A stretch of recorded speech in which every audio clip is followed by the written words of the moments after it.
SER Podcast. Estás escuchando el Abierto de Hoy por Hoy. Cada día analizamos las noticias más relevantes de la actualidad, las claves políticas, económicas y sociales, con las voces de los protagonistas y los distintos puntos de vista de nuestros tertulianos.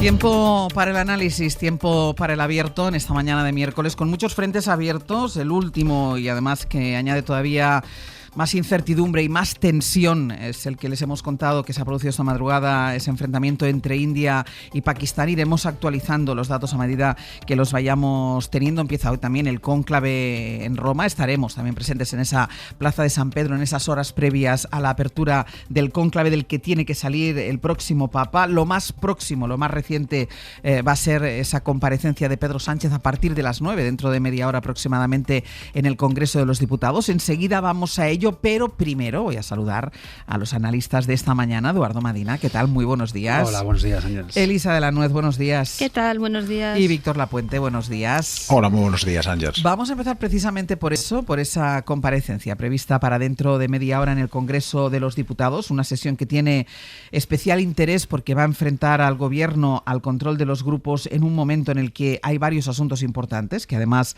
generan muchas diferencias, incluso dentro de lo que entendemos como los ideológicamente próximos. Comparece el presidente del Gobierno en unos minutos, Guillermo Lerma. Buenos días. Hola de nuevo, Ángeles. Y ahí se le van a plantear al presidente del Gobierno muchas preguntas sobre el apagón y, a juzgar por lo que ya hemos escuchado, a críticas a las que él al menos no va a poder responder con certezas, no podrá aportar demasiada información nueva.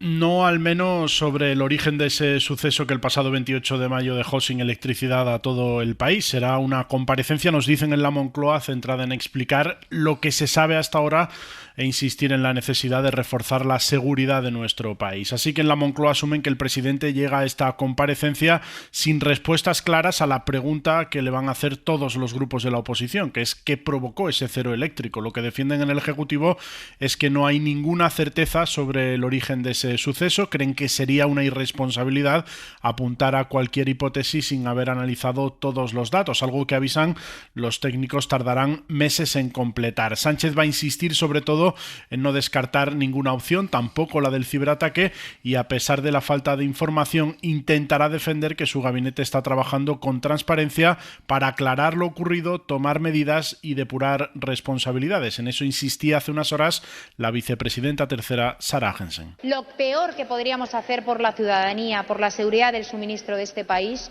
es empezar a hacer hipótesis de lo más variopinto sin ninguna certeza. Por favor, rigor para la ciudadanía, rigor en la aportación de soluciones.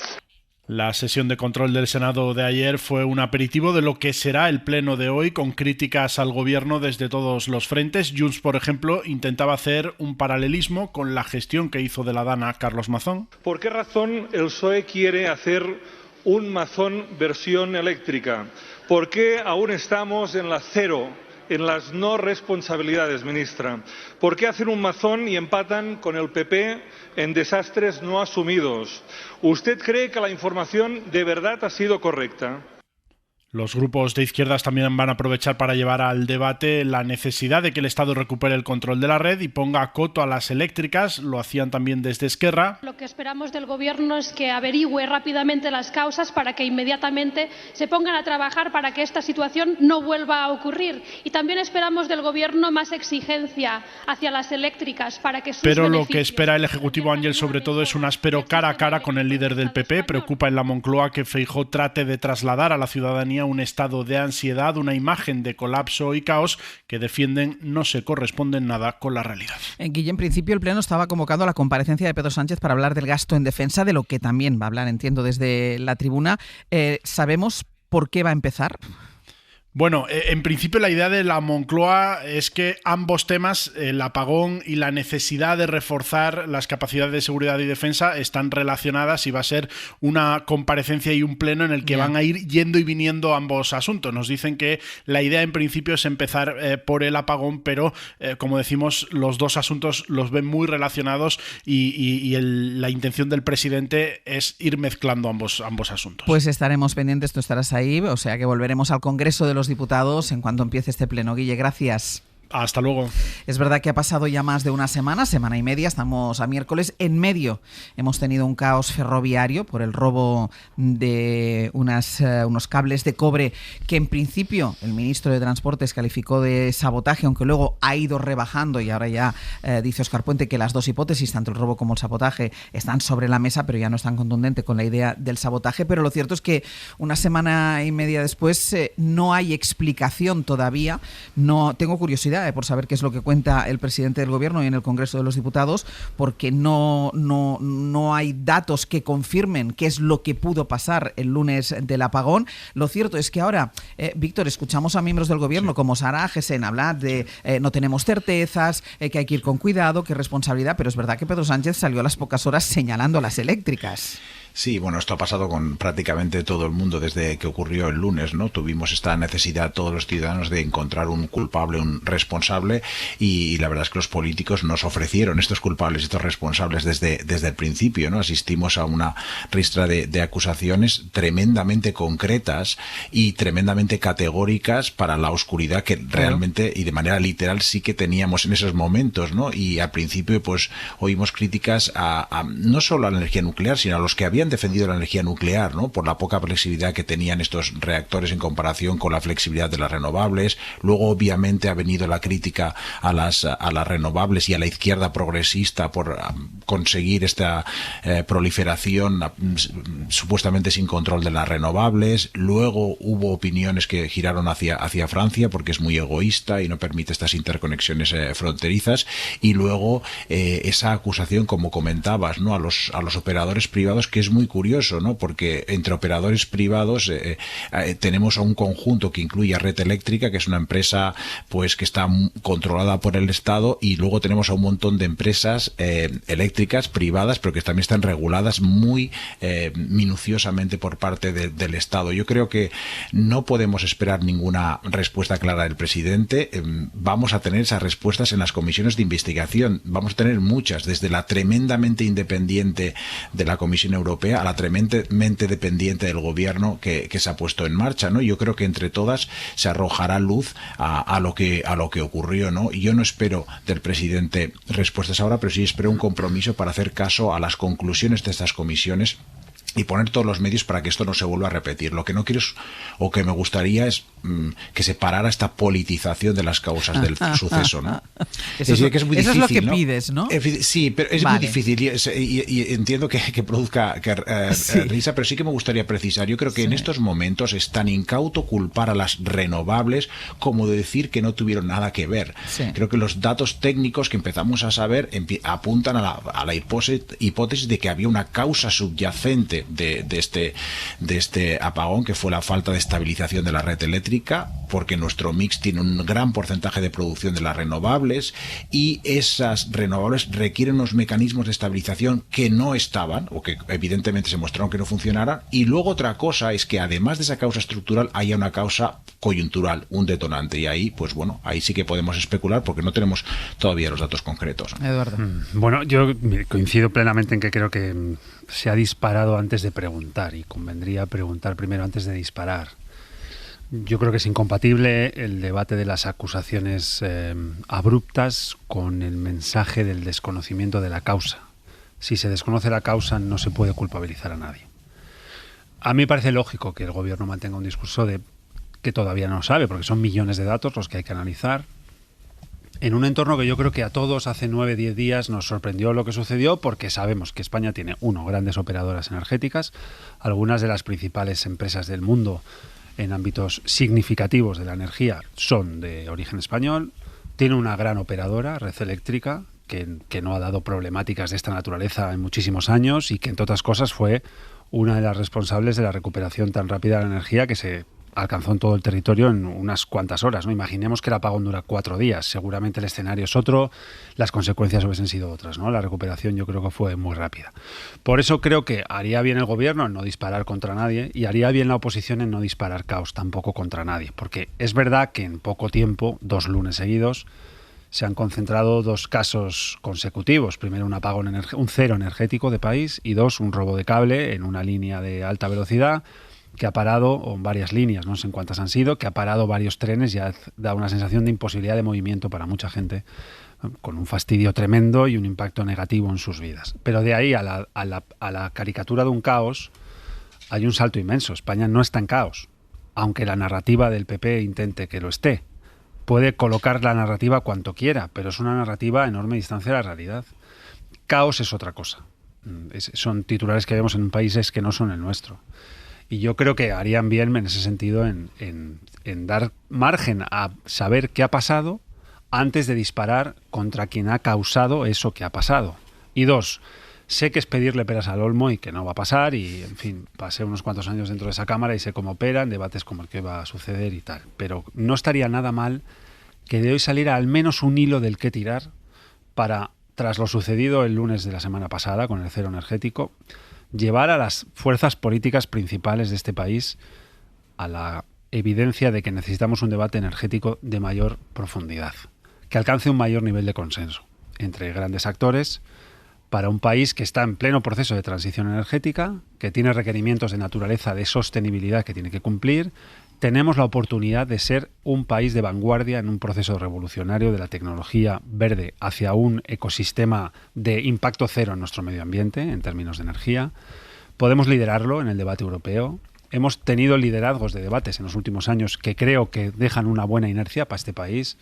Ojalá no salga solo una enorme bronca hoy para ocupar el espacio en los telediarios de esta noche, de 30 segundos de bronca, y salga un pequeño hilo, y ahí sé que me repito, pero quiero repetirme, del que tirar para poder alcanzar consensos que hoy no tenemos en términos energéticos. Los necesitamos, no solo por lo del lunes pasado, sino por lo de este tiempo que nos ha tocado, que es un tiempo de transición energética hacia un modelo de impacto medioambiental cero, donde la sostenibilidad sea una clave y una característica del comportamiento de este país en los próximos años, ¿no? Elisa.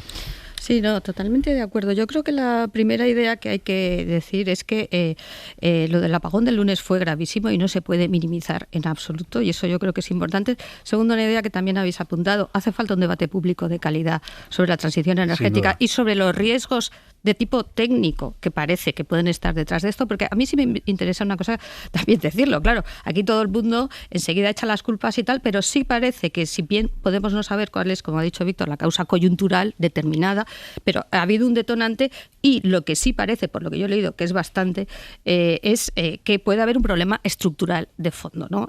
Debido al mix, digamos, de las energías renovables, y este es el tema de fondo, y este es un tema técnico. Es que yo, lo que me llama siempre muchísimo la atención es que siempre el debate es en términos políticos, si hay un ciberataque, si hay no sé qué, decir, bueno, vamos a ver, aquí puede haber un problema técnico y lo que hay que hacer es ver cuál es y atajarlo. Y hay otra cosa también muy importante que ha dicho Víctor, claro, esto de los operadores privados, vamos a ver, Red Eléctrica es una empresa que evidentemente formalmente es privada, pero que está controlada por el gobierno, que no solo ha puesto a la presidenta con un perfil político, perfectamente político, sino que además lo tiene absolutamente controlado por el tema regulatorio. Entonces, claro, esto de decir, cuando salgo, estos son los operadores privados, esto no va conmigo, hombre, esto no es serio y creo que hay que decirlo. Y otra cosa que también habéis apuntado, claro, aquí vamos a tener unas cuantas comisiones de investigación, o como las llamen, pero de la que nos vamos a fiar, desgraciadamente, es de la Comisión Europea. ¿Por qué? Porque en principio no hay un interés, entre comillas, político partidista. Exacto, más que político partidista. Claro, si lo que tiene un interés es de que esto funcione bien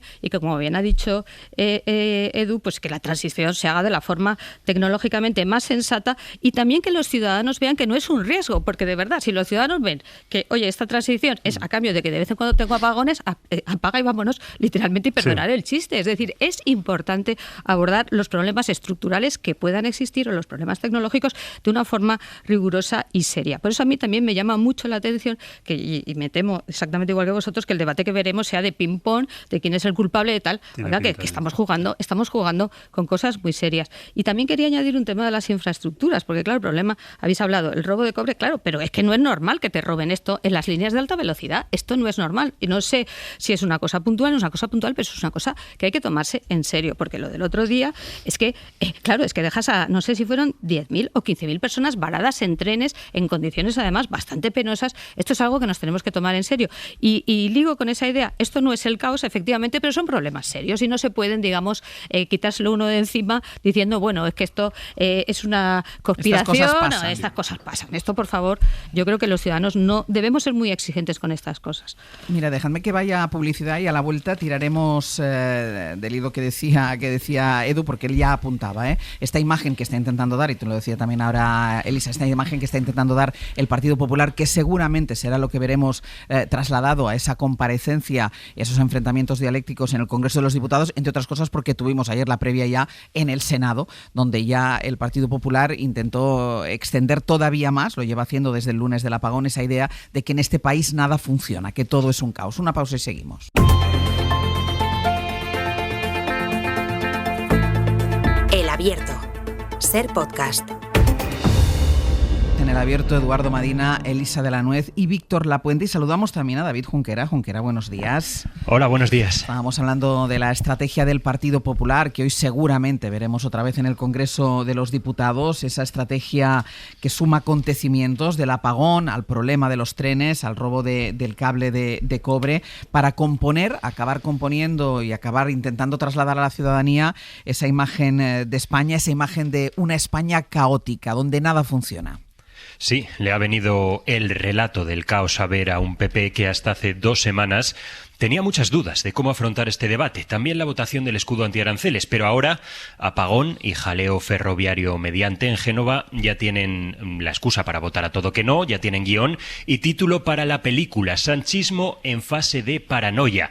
Así rotulan lo que califican de 2 lunes negros, con un gobierno echándole la culpa de todo a otros, a los ciberataques, a los sabotajes, pero sin pruebas, sin explicaciones y sin disculpas. Por ahí irá un Feijóo que tampoco se olvidará de afearle a Sánchez que vaya a subir el gasto en defensa sin preguntarle al Congreso. Nos reconocen desde las baronías del PP que hoy Feijóo tiene un serio examen porque ya iría siendo hora de que los populares recojan los réditos del desfonde de PSOE, de Vox o de Sumar, algo que no termina de reflejarse en las encuestas. El jefe popular le va a espetar a Sánchez que poco podemos aportar como país para solucionar la inestabilidad que sacude Europa cuando nuestro gobierno no es capaz de garantizar el suministro eléctrico, las comunicaciones o las redes de transporte en España. Antes no funcionaba el gobierno, es que ahora ya no funcionan ni los servicios básicos. Ironizan desde Génova, para hacer tambalearse a Bruselas, Putin tiene que empeñarse a fondo, pero para poner a España en jaque basta con una presidenta de red eléctrica con carnet del Partido Socialista, haciendo referencia a Beatriz Corredor. Por ahí irá hoy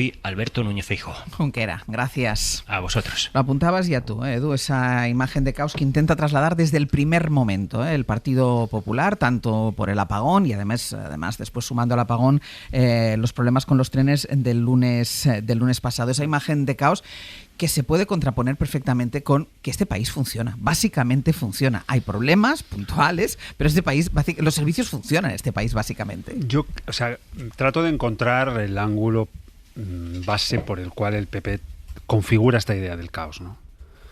Y es verdad que lo hace a través de los materiales emocionales de 2 fallos de naturaleza, uno técnico, el del apagón, el del cero energético del lunes pasado, y otro de un robo de cables en vías de alta velocidad de tren. Sumado, a mí no me da para la configuración de un perfil de caos. Lo que no quiere decir, como decía Elisa, que no sean problemas graves. Lo son. Claro. Son tan graves como que no han pasado. Quiero decir, nunca había habido un cero energético en España. Lo ha habido por primera vez. No hay precedentes. Es indiscutible que fue un caso gravísimo, que ha tenido pérdidas significativas y que haría bien el gobierno y las empresas competentes en trabajar a fondo en descubrir qué es lo que exactamente sucedió. Primero, para saberlo, sobre todo con la óptica de que no se repita, y 2, para esclarecerlo. En segundo lugar, hombre, desde ahí elevar a categoría de caos 2 situaciones como esta, pues vale, bien.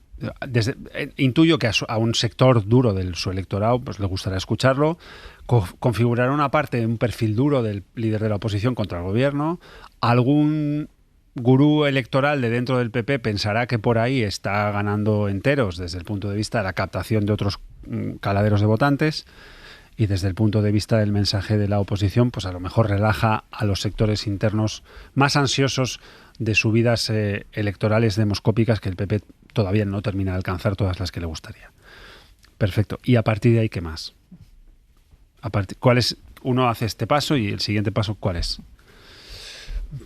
Me parece que que tiene un recorrido corto, ¿no? Ojalá el PP, además de ir hoy a degüello, que es lo que hará, supongo, en el debate parlamentario que vamos a vivir o que vamos a ver, pues ofreciera también su mano para un debate de altura en el ámbito de la energía, un debate de altura en el ámbito de las infraestructuras de movilidad, pusiera de su mano, con todo lo que conlleva a su mano, que son 12 comunidades autónomas, muchas capitales de provincia, un primer grupo en el Congreso, mayoría absoluta en el Senado, pusiese todo eso al servicio de un país para que este tipo de problemas no vuelvan a pasar. ¿En qué medida puede colaborar el Partido Popular? Desde mi punto de vista, de una manera muy significativa, porque no gobierna pocas cosas y no tiene poca representatividad política. Puede configurar una parte importante de la conversación y puede ser determinante en muchas instituciones. Así que, bueno, yo no sé, supongo que el debate da para lo que da y hoy tampoco le podemos pedir, ya decía al principio, muchas peras al olmo, ¿no? Pero uno tiende a pensar que llegará un día en el que del Congreso de los Diputados sacaremos todos conclusiones de acuerdo entre fuerzas políticas que sean buenas para enfocar de una manera conjunta los problemas del país. Y esto no le quita ningún ápice de gravedad a las dos cosas que hemos vivido, ¿no? Es muy grave lo del robo en las vías de alta velocidad y es muy grave el cero energético que este país vivió el lunes pasado. Y además 2 hechos que se han producido de manera consecutiva, sí. Prácticamente. Víctor. Bueno, yo creo que en primer lugar la idea del caos es global, es un problema europeo. Fundamentalmente este fin de semana The Economist hablaba precisamente sobre la percepción de que están fallando los servicios públicos básicos en el Reino Unido como uno de los motivos principales de la desazón ciudadana y del ascenso de la extrema derecha, de Nigel Farage, etcétera. En Alemania también hemos visto ecos de esto en el ascenso de la ultraderecha, con lo cual yo creo que se ha extendido generalmente y hasta cierto punto pues seguramente refleja que efectivamente en algunos servicios públicos pues no están funcionando de la manera adecuada. Antes Elisa hablaba de que había un problema técnico de energía y es cierto que existe, y al mismo tiempo también existe, parece ser, un problema a la hora de prevenir ciertos desastres en ciertas infraestructuras. No tiene nada que ver la Dana con el gran apagón o con el colapso ferroviario, pero sí que y que en todo caso, como comentabas tú, Ángels, lo que muestran es que España responde a los desastres con civismo por parte de la ciudadanía y con profesionalidad encomiable por parte de los servidores públicos. Pero también es cierto que los hemos padecido estos incidentes, y entonces descubrir el por qué requiere seguramente las dos cosas que no necesitamos ahora, que es apelar al caos, sino que necesitamos pues mucha paciencia, mucho apartidismo, ¿no? Y en todo caso, yo creo que, como comentaba antes Edu, es irresponsable apelar al caos por parte del Partido Popular, porque eso es invocar a las fuerzas del mal, al populismo antisistema. Un factor clave para entender el ascenso del populismo es la caída de la confianza ciudadana en las instituciones. Y es verdad que hay alguna discusión entre los expertos. Para algunos dicen que la subida de los populistas puede tener un efecto positivo porque disciplinan a los partidos tradicionales que se ponen a trabajar en dar buenos servicios públicos, ¿no? Pero por lo general suele ocurrir lo contrario, que más bien lo que hacen estos partidos es acabar haciendo una apelación a todo el sistema y desde luego no contribuyendo a que mejoren las infraestructuras. Yo creo que el Partido Popular tiene, por una parte, considera que evidentemente tendría que criticar al gobierno, y es lógico y normal que lo haga, pero yo creo que no puede haber una oposición que ni sea complaciente con el gobierno ni tampoco sea bronca. Debe proponer una alternativa. No puedes apelar al caos o apelar a que no funcionan los servicios en general en España sin hacer un diagnóstico compartido de lo ocurrido, y no existe este diagnóstico. No han puesto sobre la mesa un diagnóstico diciendo que las incidencias que hemos tenido en España durante estos últimos meses se deben a un problema estructural de nuestras administraciones.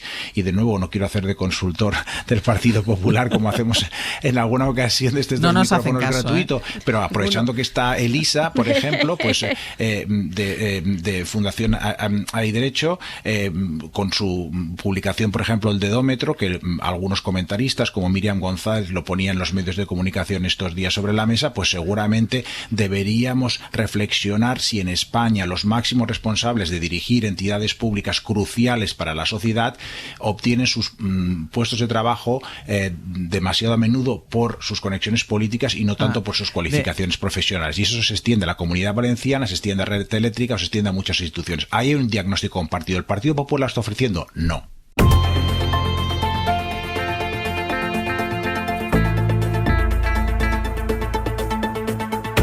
Precisamente para eso, para evitar daños permanentes a la red mediante una reducción abrupta de ese suministro. Ha empezado ya la comparecencia del presidente del Gobierno en el Congreso y ha empezado hablando del apagón, exponiendo ahora mismo lo que se sabe sobre los motivos de la interrupción del suministro eléctrico. La activación de estos cortafuegos evitó que se produjeran pérdidas estructurales en el sistema y facilitó la posterior reposición.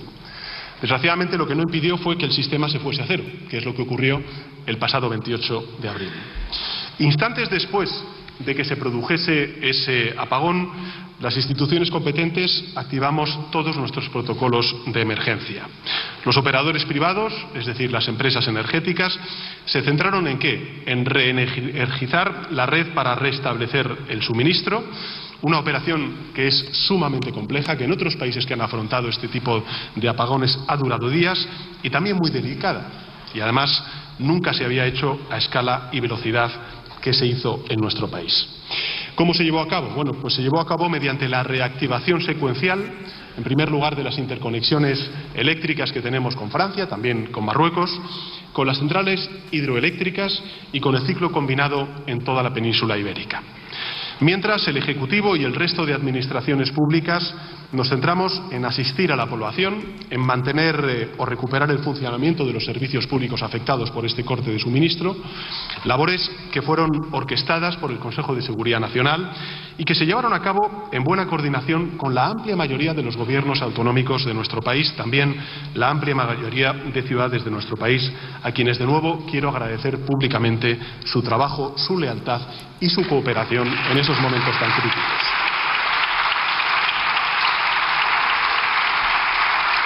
Como se pueden imaginar, mantuvimos un contacto permanente con los líderes de la Comisión Europea, también con la OTAN, con Francia, con Portugal y con Marruecos, así como con todos los presidentes y presidentas autonómicos de distinta orientación política y evidentemente también con sus señorías, con los representantes de todos los grupos parlamentarios, al menos de la amplia mayoría de los grupos parlamentarios que están aquí presentes. Y además nos reunimos en 3 ocasiones con los equipos técnicos de la empresa Red Eléctrica y con los representantes de las energéticas. Y celebramos 6 reuniones del Consejo de Seguridad Nacional en poco más de 48 horas. Señorías, es evidente que fueron muchos los bancos, mucho el tejido productivo, mucho negocio, muchos supermercados los que tuvieron que cerrar como consecuencia de este apagón cuando se produjo el corte de suministro. Pero también la buena noticia es que los servicios públicos como los hospitales, como los centros de salud, como las residencias para mayores, continuaron funcionando sin grandes incidencias durante todo el día, gracias precisamente a sus sistemas de generación autónoma. En las escuelas, sin ir más lejos, las clases se mantuvieron hasta que se garantizó la recogida segura de los menores por parte de sus familiares. Y en las calles, el buen hacer de conductores, de policías nacionales, de guardias civiles, también de policías municipales, y en fin, las guardias autonómicas, las policías autonómicas, mejor dicho, permitieron gestionar las retenciones y la falta de señalización sin apenas incidentes. Todos los semáforos y radares del país se apagaron de golpe y aún así ese día hubo un 24% menos de siniestros en nuestras carreteras que el lunes de la semana anterior. Los tráficos marítimo y aéreo también supieron capear bien la crisis. Los puertos operaron con normalidad, afortunadamente, y solo se cancelaron, fíjense, 460 de los más de 6.200 vuelos que estaban programados para esa jornada del 28 de abril. Apenas un 7% en uno de los países, se pueden imaginar, con el turismo internacional que tenemos, con más tráfico aéreo del mundo. Como es lógico, y lo vimos además a través de los medios de comunicación, fueron las redes ferroviarias donde se produjeron los mayores problemas. 116 trenes en concreto se quedaron parados en mitad del campo y 35.000 viajeros y viajeras tuvieron que ser evacuados. Muchos fueron auxiliados incluso por los vecinos de los mismos pueblos. Y quiero poner en valor el trabajo de vecinos y vecinas de pueblos como Alcandre, como Flix, como Hornachuelos, como Malagón, como Mesas de Guadalhora o como Tocón. Me gustaría, señorías, que el nombre de estas localidades quedara recogido en el diario de sesiones como evidencia histórica de que la mal llamada España vaciada pues está en realidad llena de personas solidarias y generosas.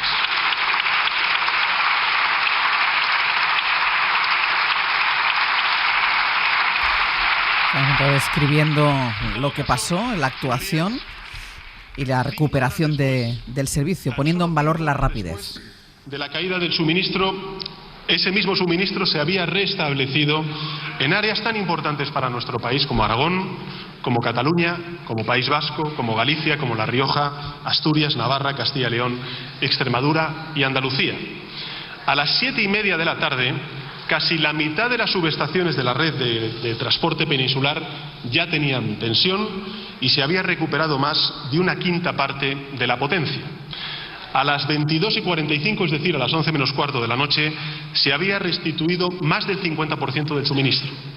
Y a las 6 de la mañana del día siguiente, el 29 de abril, se alcanzó el 99,5%.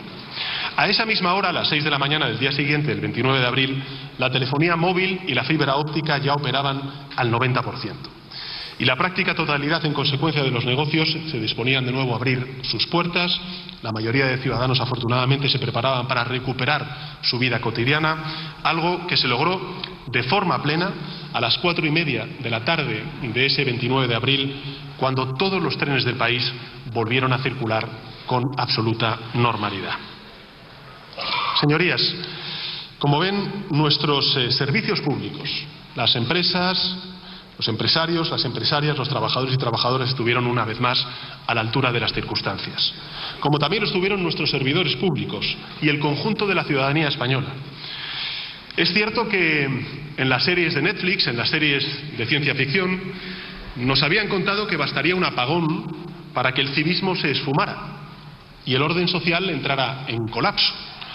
Quizás sea verdad en otros países, pero afortunadamente no ha sido en el caso de España. En España ocurrió todo lo contrario. Los españoles y españolas sacaron lo mejor de sí mismos durante las horas de corte de suministro. La gente circuló con prudencia, ayudó a sus vecinos y vecinas, se reunió con sus familiares y con sus amigos, y en nuestras calles se mantuvo un clima de seguridad y de confianza. Tanto es así, señorías, que el número de delitos reportados en los primeros 3 días de la semana pasada fueron un 50% inferior a los de la semana anterior. Es decir, señorías, sea cual sea la adversidad, nuestros conciudadanos siempre responden de manera unida, dando un ejemplo, no solamente al conjunto de la sociedad y en particular a los representantes políticos, sino también al mundo. Lo hicieron durante la pandemia, en la respuesta solidaria a la Dana de Valencia, ante la invasión de Ucrania y también la derivada energética de esa invasión, frente a la guerra comercial que ahora mismo también estamos padeciendo desde Europa y desde el mundo como consecuencia de las acciones unilaterales al otro lado del Atlántico. Y de nuevo lo ha vuelto a hacer el día del corte de suministro. Yo estoy convencido, señorías, de que muy pocas sociedades hubieran respondido mejor que la nuestra a esta situación.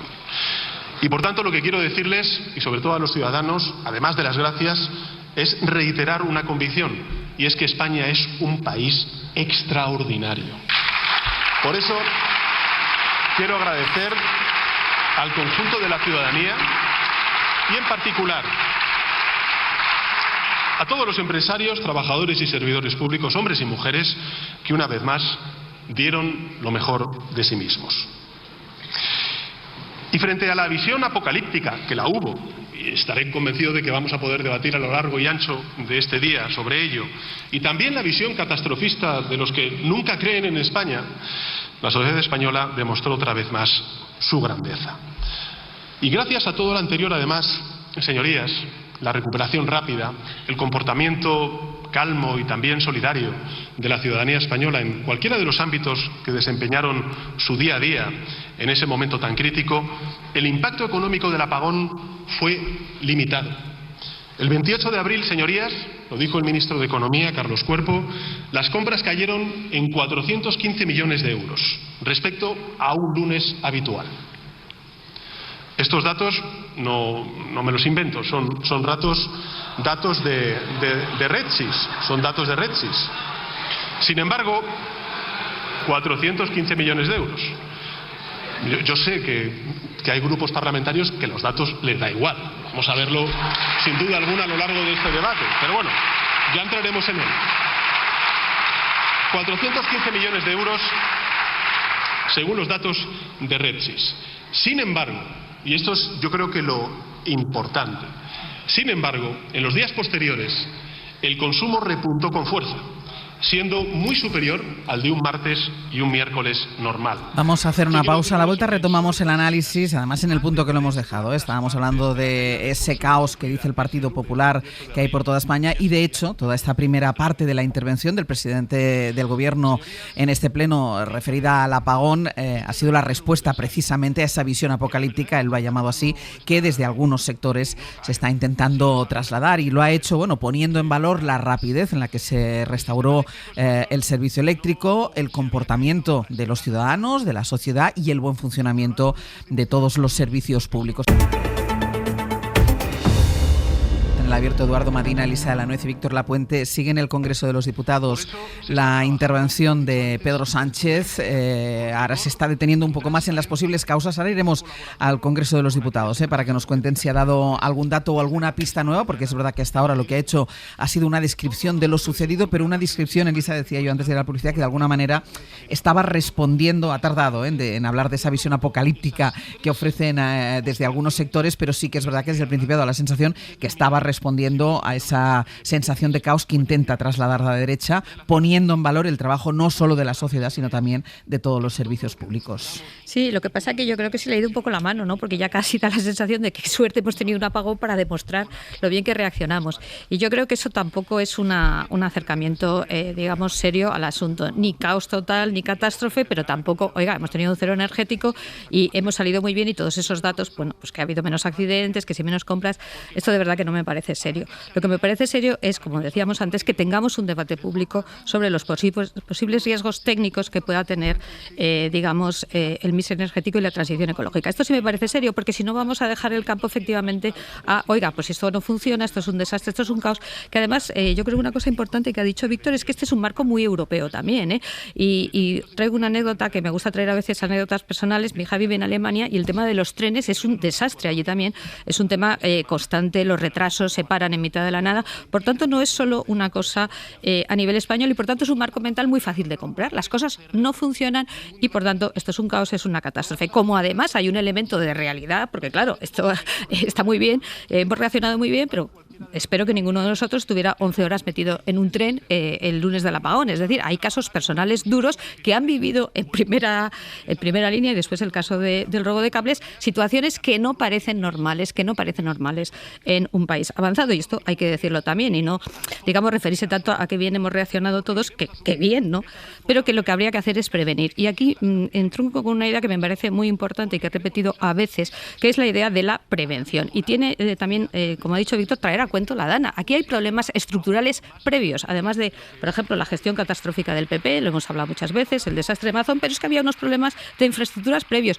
Y esos problemas de infraestructuras, que pueden estar también en el origen del apagón, o parece que pueden estar, son problemas, digamos, que no se pueden resolver en el corto plazo, ni siquiera se los puedes imputar a un gobierno, porque claro, los problemas de infraestructuras o de la falta de inversión son problemas de largo plazo o de medio plazo que probablemente han afectado a varios gobiernos, y son problemas que, como también decía Eduardo Madina, te tienes que poner de acuerdo, tienes que tener un debate serio y tienes que ver cómo intentarlo solucionar, que es lo que piden los ciudadanos. Por tanto, una oposición diciendo que todo es una catástrofe y un caos es una oposición que creo más propia de Vox o de un partido de ultraderecha que de un partido, se supone, más moderado como el PP, que además, como bien decís, no propone cuál es la alternativa, pero tampoco decir que qué fenomenal, que hemos reaccionado todos estupendamente y que al final no ha sido para tanto, tampoco me parece serio, porque obvia este debate que creo que es el importante. E insisto en la idea de que los problemas de infraestructura son problemas estructurales, sean los que había antes de la DANA, sean los que puedan estar debajo del apagón, y por tanto, como problemas estructurales, primero, afectan a todos los gobiernos, afectan a Estado y a comunidades autónomas, y no se van a resolver de un día para otro, que también es una idea que creo que es importante transmitir. Y tú, Víctor, hablabas antes de otros países donde también se habla de situación de caos. Al final, lo que yo no sé es si el Partido Popular calcula que esto a quien beneficia, y lo estamos viendo con el auge de la ultraderecha, a quien beneficia sobre todo a la ultraderecha. Sí, eso es lo que no calculan. Yo creo que están respondiendo como en otros países, pero no calculan que al final la ultraderecha es la que se acaba aprovechando, ¿no? Enlazando con la anécdota de Elisa, parece incomprensible que tras ganar las elecciones en Alemania, la CDU esté perdiendo las encuestas y la Alternativa por Alemania ya sea el primer partido en muchas de esas encuestas. ¿Y por qué? Pues precisamente por lo que comentaba Elisa, porque existe una sensación en toda Europa, básicamente, de que hace una década todos los servicios funcionaban mejor en prácticamente todos los países, y sobre todo la cuestión de por ejemplo, de los trenes que acentuaba Elisa, ¿no? Yo creo que en este sentido el discurso de Sánchez como respuesta al apocalipsis del Partido Popular, pues evidentemente me parece que es adecuado, pero como explicación seria del cero energético me parece que no. Yo creo que, como comentaba también en línea con lo que decía Elisa, yo creo que no podemos opinar con solidez de lo sucedido hasta tener los datos completos y el análisis de los mismos. Sánchez ha dado muchos datos, pero los datos aislados, elegidos a discreción, no conforman información. Si nos ametrallan a datos, puede ser, de hecho, una forma de desinformación. Los datos necesitan análisis antes de transformarse en información y en conocimiento, ¿no? Y yo creo que sí, efectivamente, hemos sacado lo mejor. España está muy bien, hubo 24% menos de accidentes de tráfico y 50% de menos de delitos. También los hubo durante la pandemia, pero no queremos que vuelva la pandemia, seguramente ninguno de nosotros, ¿no? Y yo creo que pues hay que actuar con un poco más de moderación y aprovechar estos foros, seguramente no para sacar pecho, sino para, como decía Elisa, tratar de indagar en las causas por las cuales en nuestro país, particularmente, la gestión de las emergencias y las incidencias pues no está funcionando bien, y todo apunta a que no hay una previsión a largo plazo lo suficientemente adecuada, ya sea pues porque a los técnicos que proponen encauzar barrancos, o los técnicos que proponen otro tipo de reformas costosas para mantener la estabilización de las redes eléctricas, pues no se les hace caso. Y está claro que está muy documentado que muchos técnicos en tanto en la Dana como en el gran apagón, ya veremos, y también en el caso de los cables, ha habido muchos avisos técnicos de que no se están actuando a largo plazo. ¿Cuál es la causa de eso? ¿Cuál es la causa de por qué las administraciones no piensan a largo plazo, no encauzan los barrancos o no buscan fórmulas para estabilizar la red eléctrica? ¿Es porque quieren ahorrarse dinero? Puede ser una causa. ¿Es porque no tienen la capacidad adecuada porque son nombramientos políticos? Pues eso es lo que hay que investigar, ¿no? Y me temo que hoy vaya a ser una oportunidad desaprovechada, ¿no? Sí, no sé si queremos ir al Congreso. Solo para decir una cosa, porque sigue el presidente Arabi contigo. Sigue el presidente del Gobierno. La seguridad del sistema, tan pronto como la CNMC culmina la regulación y sean habilitadas por red eléctrica. La clave, por tanto, es apostar por ellas y que los operadores privados hagan las inversiones. Decía, y ahora Guillermo Lerma nos hará un resumen, porque ha entrado un poquitín más a fondo en lo que pueden haber sido las causas, pero sobre todo para decir que se sigue investigando y para decir que esto no va de renovables o sí y nucleares no, o viceversa, que no es tan sencillo, dice el presidente del Gobierno, y que tampoco hay que culpar, como se está haciendo directamente, al exceso de energías renovables. Pero nos lo va a contar ahora Guillermo Lerma. Cuando usted, que todavía no está, que estabas tú esperando. No, bueno, es verdad que si uno coge el recorrido histórico del país en los últimos años y suma todo lo que ha pasado, pandemia, o la Dana, el apagón, tal, parece que sale aquí la caricatura de un país en horas muy bajas, ¿no? Yo no compro para nada ese dibujo y no creo que sean cuestiones de naturaleza estructural. Son distintos tipos de fenómenos que, cuando uno los junta todos en la narrativa política de un partido, en este caso de oposición, pues puede hacer con ellos lo que quiera, pero no podemos pensar que los límites de la política están donde a veces la política nos los pone. Imaginemos que hoy el Partido Popular sube, en vez de con el discurso del caos, con un discurso que se parezca a este que voy a hacer yo, y es: aquí tiene usted mi mano para un pacto de Estado de naturaleza energética, para que España avance a ritmos como los que debe en términos de sostenibilidad. Aquí tiene mi mano para hacer una inversión presupuestaria suficiente en la mejora de las infraestructuras ferroviarias, en su seguridad, para que no vuelva a pasar lo que sucedió en el día de ayer o en la noche del domingo en el robo de cobre. Aquí tiene mi mano para invertir lo que sea en términos presupuestarios para evitar que vuelva a suceder lo que sucedió. Aquí tiene mi mano para la solución de los problemas. Imaginemos que eso pasa. Imaginemos que el PP hoy sube con un discurso de: aquí tiene mi mano para un gran acuerdo presupuestario al servicio de los problemas de fondo del país. ¿Es posible eso? Claro que es posible. Ya sé que no es probable. pero quiero pensar que es posible. Otra cosa es que el Partido Popular en la oposición decida hacer un discurso de la vieja caricatura de Ramón en la portada de Hermano Lobo, ¿no? O el caos o nosotros, y la gente dice el caos, bueno, también somos nosotros. O sea, al final, la narrativa del caos, ¿quién es? ¿Quién la lleva hoy al Congreso de los Diputados y quien trata de hacer de ello una campaña, no sé si electoral, pero con tono electoral de fondo en su posicionamiento ante los problemas? Pero ante los problemas, uno puede posicionarse así o puede poner su mano. Y no sé si hoy el señor Feijóo tiene intención de hacerlo. Bien, ya sé que no, pero creo que los márgenes de la política están mucho más allá, son posibles mucho más allá de donde a veces los dirigentes políticos nos los ofrecen. Sí, yo quería añadir una cosa porque no estoy tan de acuerdo. O sea, yo creo que hay que diferenciar entre catástrofes como la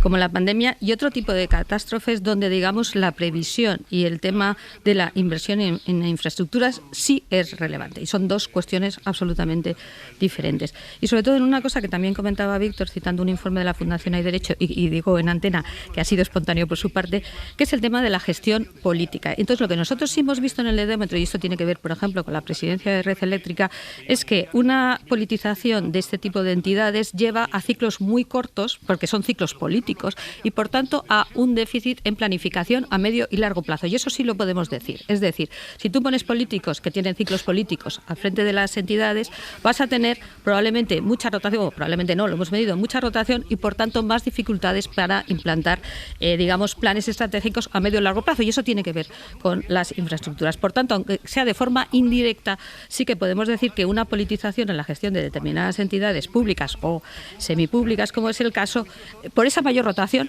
puede incidir en una gestión en el largo o medio y largo plazo. Y otra cosa que quería terminar es, y probablemente también hace que las inquietudes de los técnicos, que como bien dice Víctor, se trasladan normalmente a través de informes o a través de documentos que se aportan, digamos, a esa presidencia de carácter más político, puedan tener menos relevancia que la que tendrían frente a un gestor más profesional, porque que puede ser legítimo, pero hay que saberlo, a lo mejor las prioridades políticas van por un lado diferente a las prioridades de gestión técnicas. Y yo creo que esto explica algunas de las cosas que pueden estar pasando o las pueden explicar. Yo creo que voy contigo, Víctor. Creo que es fácil disparar ahí, pero la red eléctrica española es un grandísimo operador con una reputación de naturaleza internacional.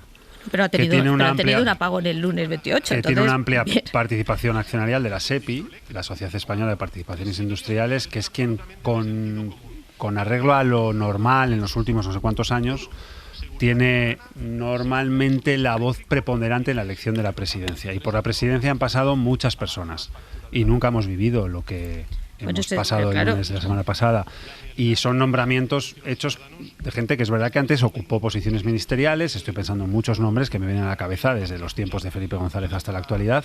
Y nunca ha sucedido nada de esto. Es decir, el análisis no es correcto porque el nombramiento de un perfil que antes de estar en la presidencia de Red Eléctrica, hoy Redella, fue político, no hace que la reputación de Redella sea extraordinaria y el operador sea un grandísimo operador. Así que no compro el argumento de que los nombramientos de personas que han estado en política hacen que el perfil técnico de una corporación tienda a peor. En muchos casos tiende a mejor. Bueno, yo no estoy nada de acuerdo, pero bueno, Víctor. En algunos casos sí, si se hace caso a los expertos. Claro. Lo que ocurre es que yo primero de todo me gustaría subrayar, yo creo que Edu tiene razón en lo más importante, es decir, en España no hay caos, no hay fallo estructural en nuestras administraciones. Yo creo que, pero aún así hay cosas que podemos mejorar, y una de las cosas que podemos mejorar es lo que comenta Lisa de la politización. Es decir, si la politización conlleva que se escucha a los expertos, pues puede funcionar muy bien. Ha funcionado con otros casos, con Jordi Sevilla, etcétera. Pero en muchos casos vemos que eso no es así. Voy a poner un ejemplo no de España, no de nuestras fronteras, sino de fuera. Frente a desastres naturales podemos tener el ejemplo de Chile, donde apenas se están perfectamente controlados, los efectos son muy limitados de los terremotos, porque existe una gestión muy profesional y muy técnica, y lo podemos comparar con Estados Unidos. Cuando hay un huracán, vemos que devasta las ciudades, incluso ciudades como Nueva Orleans. ¿Por qué? Porque los políticos que han estado al mando de las gestiones de las emergencias no han puesto en marcha las infraestructuras adecuadas, porque estaban pensando en su ciclo político, estaban pensando que dentro de 4 años van a ser reelegidos y para qué voy a construir diques, etcétera, que prevengan de desastres naturales que solo pasan de manera muy ocasional. Pues entonces yo creo que es importante tener la voz de los técnicos. Eso no quiere decir que no podamos tener políticos. Sí, podemos tener políticos, pero las voces de los técnicos, y lo estamos viendo, que sean casos muy distintos en la Dana, en el gran apagón no se han escuchado las advertencias de los técnicos sobre las inversiones a largo plazo. Pues hay que arbitrar mecanismos de gobernanza que no excluyan a los políticos de los organismos públicos. Pues los organismos públicos, pues bueno, por puro principio democrático deben obedecer también a la voluntad de la mayoría, pero sin excluir eso, sí que tengan más presente la voz de los expertos, que se ha callado en estos casos, y creo que evidencias suficientes, y eso nos debería llevar a no considerar esto como un caos, pero sí una oportunidad para repensar ese aspecto de las administraciones. Sí, no, yo quería añadir una anécdota personal, ¿no?, que creo que también es muy interesante. Yo estuve hace muchos años en una empresa pública con una presidencia política y, bueno, pues cuando hubo que afrontar un tema efectivamente de inversiones, la pregunta fue ¿en cuánto tiempo dura esto? Y cuando le dije el ciclo, que era más allá del ciclo político, me dijo, bueno, pues entonces no es mi problema, esto lo he vivido yo. Y tiene lógica, porque efectivamente el ciclo político es otro. Como dice Víctor, oye, si el presidente resulta que es una persona, digamos, con una visión más de medio plazo, de largo plazo, pero claro, si es una visión muy del ciclo político, te puedes encontrar con esto. Edu.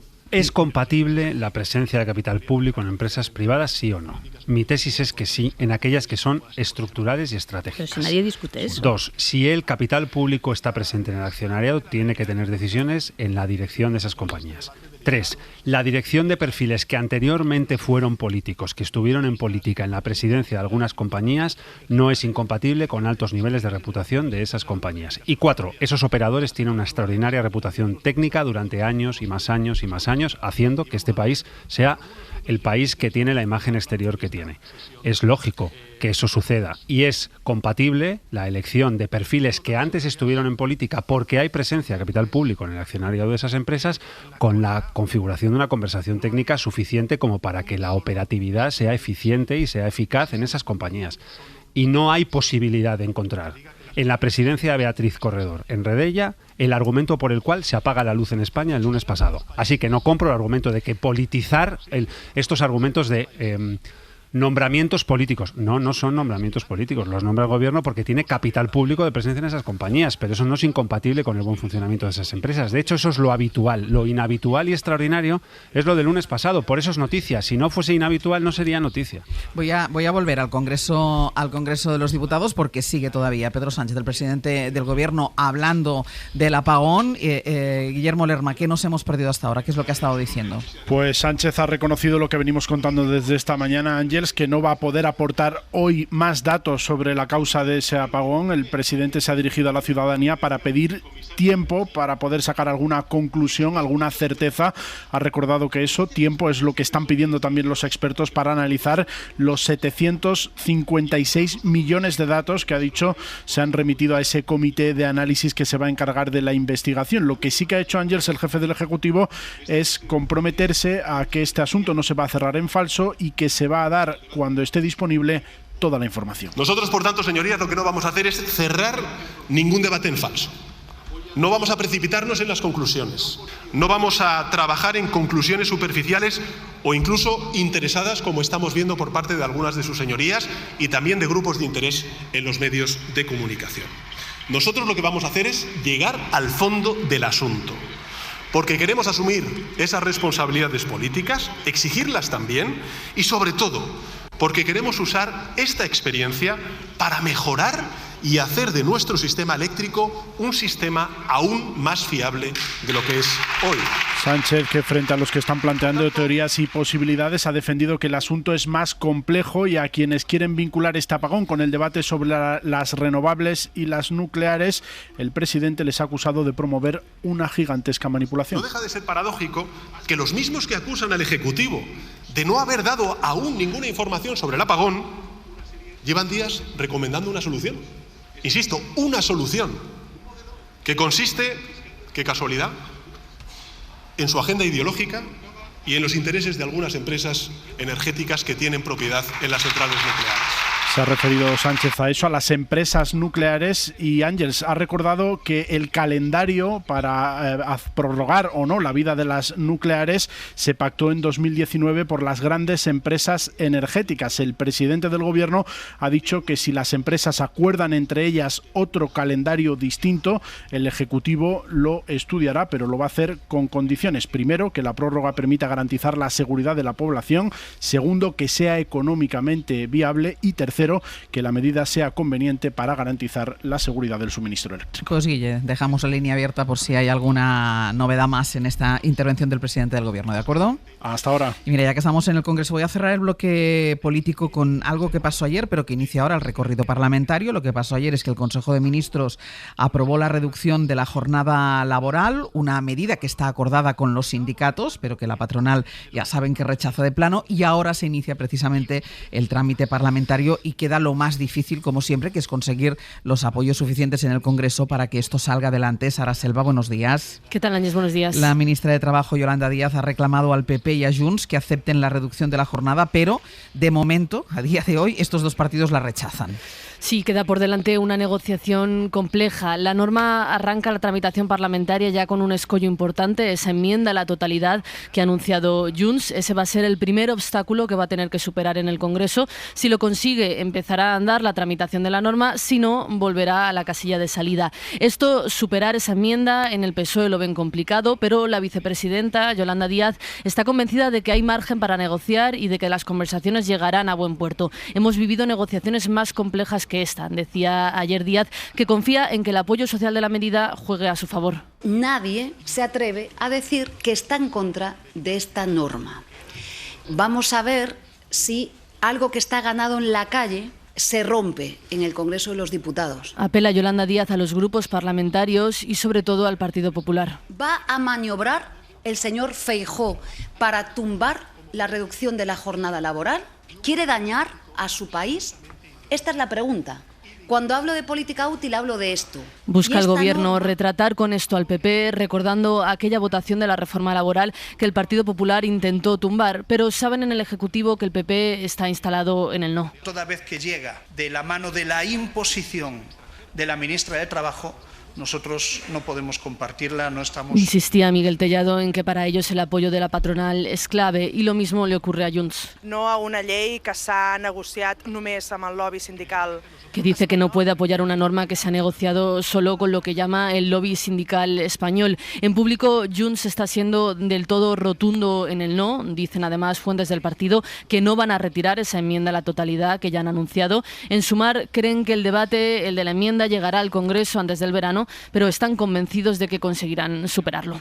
Sara, gracias. Hasta luego, gracias. Y no quiero terminar el abierto sin hablar de Alemania, porque uno ya no se puede fiar ni de la previsibilidad de los alemanes. Ya saben que ya hay nuevo canciller, que es Friedrich Merz, pero saltó la sorpresa ayer por la mañana porque consiguió hacerse con la Cancillería en la segunda votación de la sesión de investidura, porque primero no ganó, fue rechazado, nadie se lo esperaba, y ese rechazo a su nombramiento paralizó el país durante horas. En la primera sesión 6 diputados votaron en contra. Corresponsal en Berlín, Carmen Viñas, buenos días.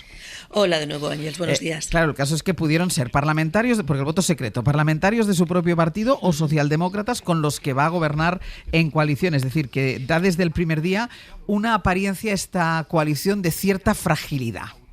Sí, así es. Su propia coalición le retiró la confianza, lo que presagia mal futuro para la estabilidad de este nuevo gobierno. A los líderes de conservadores y socialdemócratas se les critica porque no han controlado las decisiones clave y tampoco han reconocido la magnitud del descontento, incluso de la resistencia que existía y que persiste en sus filas. No solo la derrota de Merz fue histórica, también lo que siguió, porque para facilitar la segunda vuelta, el bloque conservador, los socialdemócratas, los verdes y la izquierda presentaron por primera vez una moción conjunta para modificar el reglamento. Es decir, Ángels, para mantener el cordón sanitario con la ultraderecha, los conservadores rompieron otro de sus tabús. Votaron por primera vez con la izquierda. Pues imagínate cómo están las cosas en Alemania, y el hecho es que, claro, perder la primera votación suponía modificar toda la agenda, ya no solo para la toma de posesión, sino porque estaba tan claro que iba a salir Friedrich Merz, que ya tenía agendado una serie de encuentros. Hoy tiene previsto una reunión con el presidente francés Macron, con el polaco polaco Donald Tusk, con la intención de empezar a dar una imagen, de recuperar esa imagen de poder en Europa que contraste, además, Carmen, con esa imagen de incertidumbre que se vio ayer. Efectivamente, Europa está esperando con impaciencia a la Alemania de Merz, quien va a centrar sus primeros pasos en las relaciones con sus socios. Hoy le esperan, como decías, el presidente francés Macron y el polaco Donald Tusk. Junto a los temas claves de política internacional, también interesa cómo Merz va a explicarle a Tusk sus controles fronterizos más estrictos y ese rechazo de inmigrantes en las fronteras, algo que no acepta Polonia y que amenaza con convertirse en un tema fundamental en la campaña electoral polaca. Merz además quiere centrarse en Estados Unidos. Ha anunciado que hablará con Trump hoy telefónicamente. Las opiniones que se difunden sobre la República Federal de Alemania son absurdas. Tengo la sensación de que los americanos saben distinguir muy claramente entre partidos extremistas y partidos del centro político, aseguraba Merz anoche en su primera entrevista televisiva ya como canciller. Dice Ángels que animará al gobierno de Trump a mantenerse al margen de la política interior alemana. Carmen, gracias. A ti, hasta luego. Pues lo que decíamos, Víctor, no se puede fiar ya ni de la previsibilidad de los alemanes. Sí, yo Qué voy a empezar. Sorpresa ayer. Sí, yo voy a empezar diciendo lo más convencional del mundo, que Alemania es lo contrario a España, pero para destacar algo inusual, estamos mejor. Porque yo creo que Alemania ha gozado de estabilidad formal desde la gran crisis, con estas grandes coaliciones entre conservadores y socialdemócratas que están tan añoradas en estas latitudes como en España, y se dice pues que el PP y el PSOE, pues si fueran maduros serían como el SPD y la CDU alemana, pero lo que hemos visto es que eso ha llevado a que Alemania ha alimentado a la extrema derecha como única oposición viable, ¿no? El voto protesta en Alemania va a las formaciones antisistema, que en estos momentos, como comentaba antes, están liderando las encuestas. En España ha sido lo opuesto. Hemos tenido una inestabilidad formal, una gran polarización. Los dos grandes partidos, PP y PSOE, pues lo estamos viendo ahora en la sesión de control, están no como en Alemania centrípetos, sino que son centrífugos, se van alejando, pero eso hace que la oposición viable sea cada uno de esos partidos en un momento dado. Entonces, en España el voto protesta va sobre todo a partidos del sistema, en este caso el Partido Popular, y eso es algo positivo.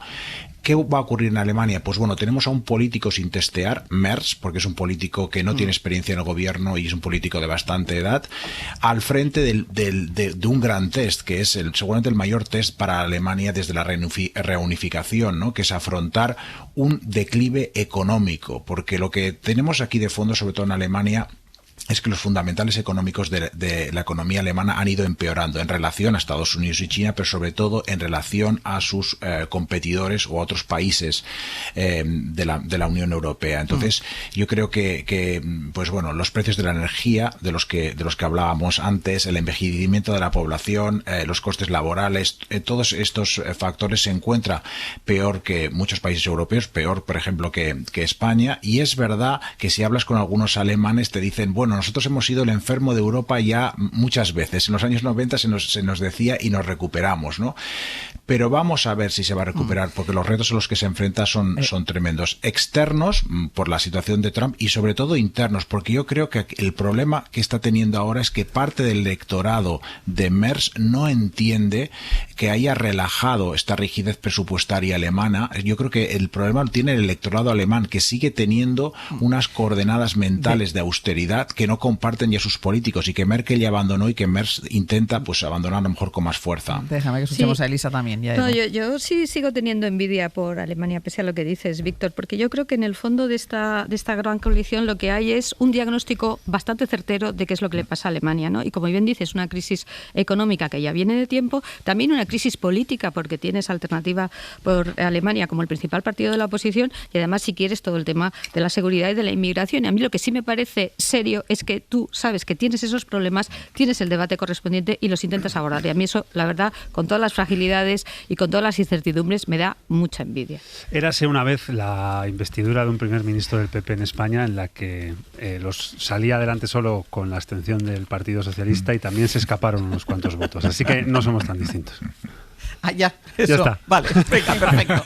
Porque les había pedido además brevedad a los dos analistas que están aquí conmigo en Radio Madrid, porque me quiero ir a la Plaza de San Pedro, porque hoy empieza el cónclave a partir de las 4:30 de esta tarde. Ya se encierran los cardenales electores y papables en la Capilla Sixtina para elegir quién va a ser el sucesor del Papa Francisco. Y a esta hora, Marina, ¿qué tal? ¿Cómo estás? Marina García.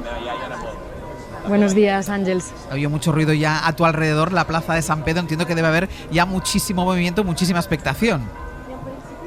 Así es, porque en menos de 10 minutos, a las 10, comienza aquí en la Basílica de San Pedro la misa con la que se dará comienzo al cónclave. Estará dirigida por el cardenal del Colegio Cardenalicio Giovanni Battista Re y está abierta también al público. De hecho, hay bastante ambiente, como decías ya, en la plaza entre fieles y medios de todo el mundo. Sirve para invocar al Espíritu Santo para que ayude a elegir en el nuevo pontífice en el cónclave que comienza hoy. Estarán todos los cardenales electores, los 133, ya que tenían hasta esta mañana para entrar en las habitaciones que les han asignado en el Vaticano, y será la última vez que los veamos en persona. Luego entrarán ya en la Santa Sede, en el territorio vaticano. Comienza el aislamiento del mundo y a la 1 se apagará también la red móvil del Vaticano que garantizará ese aislamiento. Luego los veremos ya entre las 3 y las 4 de la tarde realizar los diferentes pasos antes de que se cierre la Capilla Sixtina, el rezo en la Capilla Paulina, luego la procesión a la Sixtina que está al lado y luego el juramento de confidencialidad y ya el extra omnes, hombres fuera, que cerrará a cal y canto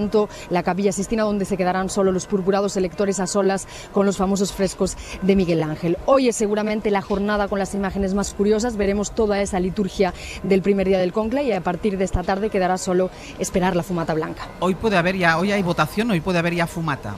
Negra o blanca, pero sí, habrá fumata. Hoy habrá fumata, será a partir de las 7 de la tarde. La votación y, digamos, el extra omnes, cuando se cierran las puertas definitivamente de la Capilla Sixtina, será a partir de las 4:30. Luego todo el proceso de votación, donde está todo ya preparado ahí en la Capilla Sixtina, y a partir, luego se contarán los votos. Como sabemos, la liturgia explica que tienen que ser todos agujereados y puestos juntos. Luego se meterán dentro de las con un químico que garantiza ese color blanco y negro, y a partir de las 7 años ya podemos esperar la primera fumata de este cónclave. Pues quedaremos a la espera del inicio del cónclave con todas esas imágenes que nos describía ahora Marina García, y después de esa primera fumata ya esta misma tarde.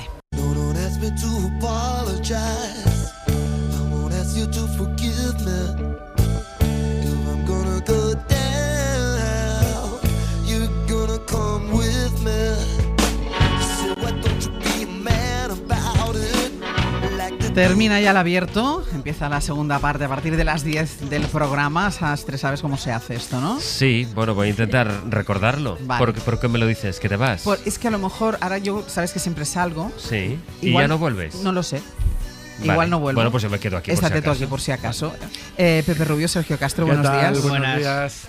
Bueno, vosotros mismos. Se va a ir, dadlo por hecho que se va a ir. Tenemos todos los indicativos con José Luis Sastre en la cadena Ser preparados. Bueno. Y a partir de ahí, cuando suene ese indicativo, vamos a disfrutar. A Marta Sanz y a Manuel Delgado, porque nos quedamos en el kilométrico guión de Severino Donate encallados hace Bueno, 7 porque días. salió Beatriz Corredor como entrevista. También influyó. Había que aprovecharlo. Así que vamos a hacer la segunda parte de Las Manos. Que si el Padrino fue bueno, mejor fue el Padrino 2. Así que Las Manos 2 pueden ser muy buenas. No estaré de acuerdo si son mejores que Las Manos 1. Bueno, ya veremos. Tú te vas, ¿no? Pues eso tú verás. Es. Vale. 900, 100, 800. ¿Qué hemos dejado de hacer con Las Manos? ¿Qué seguimos haciendo con ellas? Además, este es un tema un poco delicado para Sastre. Pero no bueno. entremos en esa dinámica. No voy a entrar en 900, 100, 800. ¿Qué hemos dejado de hacer con Las Manos o qué seguimos haciendo con ellas, pese a vivir, evidentemente, en un mundo en el que ya casi todo se fabrica y en el que casi todo se puede adquirir por internet? 900, 100, 800 historias de sus manos.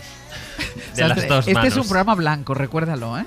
Bueno, aunque esté Manuel Delgado, Vale, pues ya está. Venga. Las Manos, madre mía. Madre mía. Biografía no autorizada. Va a tener 5 minutos o un poco más de gloria Vladimir Putin, porque será el biografiado por Roberto Villaroy a partir de las 11, y a las 11:20 Julián Gallarre va a ser el viaje de ida que hoy va a hacer Pascual Donate. Ah, mira, qué bien. O sea, ¿tú también te vas? Yo y libro en el... Vale. Solo libro viaje de ida. Qué cachondeo. No puede ser. Vamos a poner orden, pero esto es una vergüenza. Vamos a poner orden, bien dicho, porque a las 11:30 más o menos viene Fernando León de Aranoa. Un hombre de orden. Pero pero no el director. Viene Fernando León de Aranoa, el escritor, con su segundo libro de microrelatos y de aforismos. El segundo porque ya en 2012 publicó uno. Este se titula Leonera. Son 100 cuentos cortos sobre la vida, sobre lo que nos inquieta, sobre lo que no entendemos, sobre el amor, el desamor, sobre el paso del tiempo. Fernando León de Aranoa, el escritor. Oye, pues va a quedar una segunda parte. Yo creo que... Yo no me la perdería. Yo no me la voy a perder. Yo no me la perdería. Eduardo Madina, Alisa de la Nuez, Víctor Lapuente, hasta la semana que viene. Gracias. Adiós. Buenos días. Para no perderte ningún episodio, síguenos en la aplicación o la web de la SER, Podium Podcast o tu plataforma de audio favorita.